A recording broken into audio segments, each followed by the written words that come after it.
Svetovno prvenstvo se ta teden začne v politično napeti atmosferi, saj je iranska ekipa ujeta med nogometom in vojno. Iranski igralci so prejeli ameriške vize, vendar je bilo več članom osebja vstop zavrnjen, zato se je ekipa morala nastaniti v Mehiki in pod strogimi omejitvami potovati v Združene države za tekme.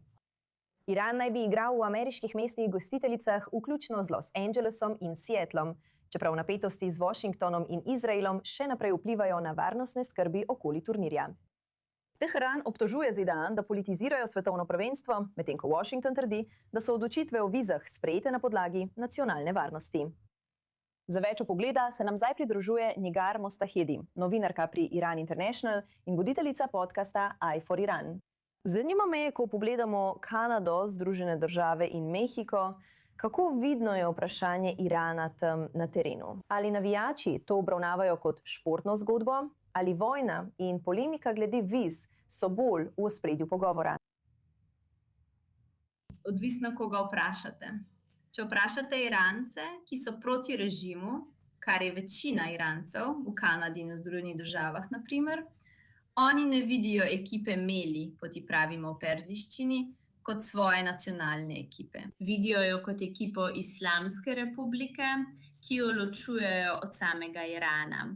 Zato bodo protestirali proti tej ekipi. Zdaj, so tudi tisti, ki morda športa ne vidijo kot nekaj političnega, vendar je težko ne videti športne arene kot nekaj političnega. Ko imaš v državi, kot je Islamska republika Iran, Islamsko revolucionarno gardo, IRGC, ki ima svoje lovke dobesedno povsod, tudi v športu.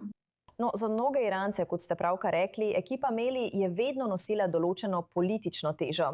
Ali ta trenutek k temu še kaj doda? Ali pa nogometna reprezentanca še vedno slučajno združuje Irance? Ali pa razkriva razdeljenost znotraj in zunaj države?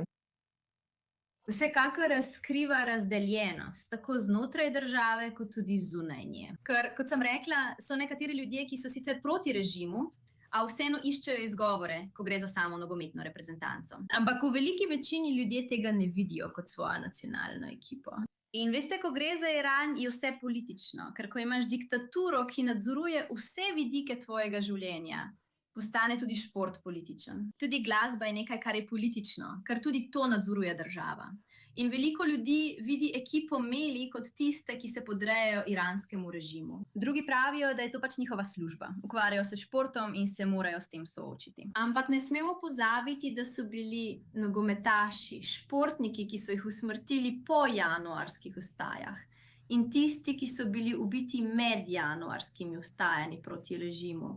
Zagotovo bo veliko ljudi zunaj zastavo, z levom in soncem, zastavo Šir Ohoršit, kot rečemo v perzijščini, ki bodo protestirali proti temu, da FIFA ne dovoli zastave lev in sonce na tekme v areno. Tako je tudi sama FIFA naredila to situacijo politično. Saj zakaj bi kaj takega prepovedali? Kaj pa potem odločitev ZDA, da igralcem same ekipe podelijo vize? Čeprav nekaterim višjim članom celotne organizacije ni dovoljeno vstopiti v državo. Večina Irancev v diaspori je celo proti temu. Menijo, da sploh ne bi smeli dobiti vizuma, ker menijo, da predstavljajo državo, proti kateri so trenutno v bistvu. Mislim, da med Združenimi državami in Iranom poteka vojna, kljub tako imenovanemu premirju. Še vedno prihaja do napadov, kot seveda veš tudi sama, saj si v Izraelu. Tako je veliko Irancev v diaspori zelo proti sami odločitvi, da se igralcem sploh podeli vizum, in menijo, da je to izdaja. Vsekakor bomo imeli še več novosti, ki jih bomo spremljali skozi teden, ko se bodo te tekme začele. Nigar Mostahedi, lepo, da ste bili danes z nami na i24 News English. Hvala lepa.